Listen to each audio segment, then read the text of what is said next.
Hello and welcome back to the channel, everybody. Yes, so in this week's video I thought we'd just go over some of the spares that we carry and why. Now this isn't this is all you should have. This is just something that we've built up over a number of years because we've had issues when we've been away, or just things that I think naturally that we'll have issues with in the future, and it'll be well worth having a spare up to hand. You don't want to sort of end up going to site and finding out actually you arrive late, you do have an issue and you can't actually resolve it. And I'm not saying you'll be able to resolve every last issue, but this would sort of set you up to be able to resolve a lot of those. And again, if you're turning up to site late, you may not be able to get to getting a replacement, or you might not be able to get a replacement the next day because there's no guarantee that the local store will actually stock any of this stuff either. So it's well worth going prepared.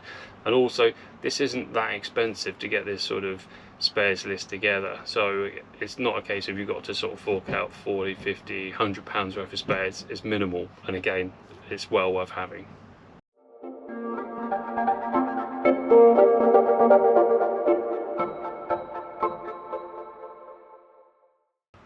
So one of the first items would be your hose attachments. Now you can get these off Amazon or eBay, and again it comes with a whole mixture of different connections in there.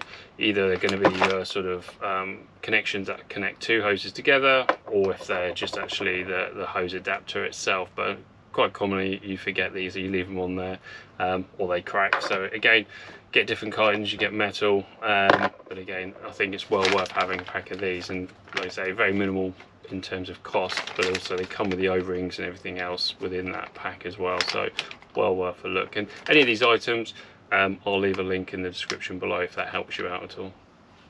So following on from the adapters, the next thing would be O-rings, and there'll be a whole selection of O-rings here, whether they're the adapters for these just because they fail over time and you'll find that they'll be leaking, and the other O-rings are for things like your hoses for your awning pumps.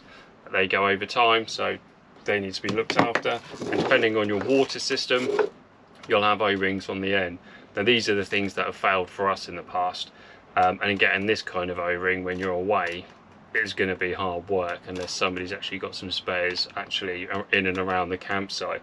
And again, if one of these was to fail, you'd find actually it would start drawing in air into the water system as well, so when you're using the taps the water's not going to flow correctly. So probably one of the key things that I would actually have in terms of spares. So one of the other items would be some of the selection of bulbs, whether they're internal or external. Again, just having something like indicator bulbs or things that are needed in terms of when you're traveling, or if you've got something that needs replacing internally. So internally you probably get away with, but again, nice to have some spares, but externally definitely worth having a standard sort of set of bulbs that you can get that yeah, covers the majority that you would need. So one of the other areas is around fuses. Now we've had issues with the TV aerial in the past where it has a number of different things that feed off that 12-volt system, and we've actually had to replace the actual fuse itself. But again, you can get these from the camp store, and again there's a selection normally in these bags, so I'm not saying you're going to need loads, but definitely worth having a good selection in there.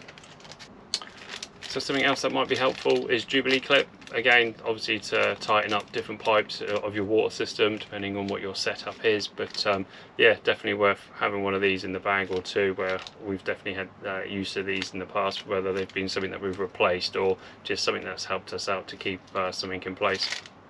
So depending on if you've got an awning, it's well worth having some of the adapters in there just to make sure none of the seals actually break, that you can lock off.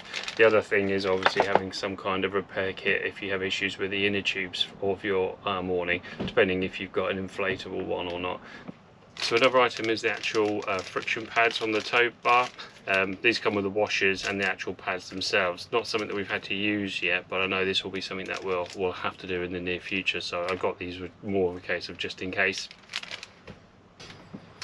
A real simple one will just be having some spare batteries. One of the issues we've had before is the motor mover. The AAA's died on us, and I actually had to go digging under one of the seats before, looking at some of the kids' flashing toys to rob some of the batteries to get it to work.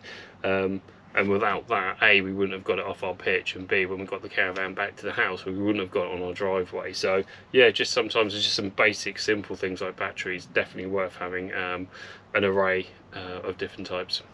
So hopefully this has been helpful. Like I say, if there's anything that you would add to this list, if you want to drop it in the comments section below, and again that will just help myself as well as others understand exactly what other things that you would add to it and why, just so again we can keep sharing this information. So that's it for this week's video.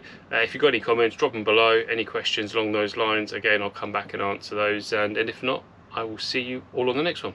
Cheers all.